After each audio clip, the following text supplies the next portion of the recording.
Goldenrod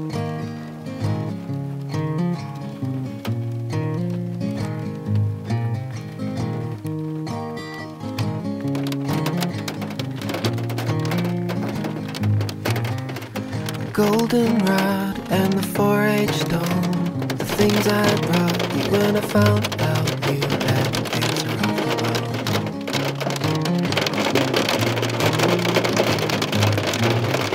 Your father cried on the telephone, and he drove his car to the Navy Yard just to prove that he was sorry.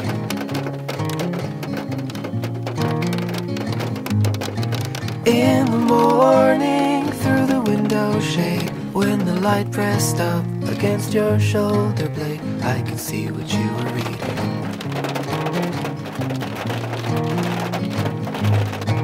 All the glory that the Lord has made, and the complications you could do without, when I kissed you on the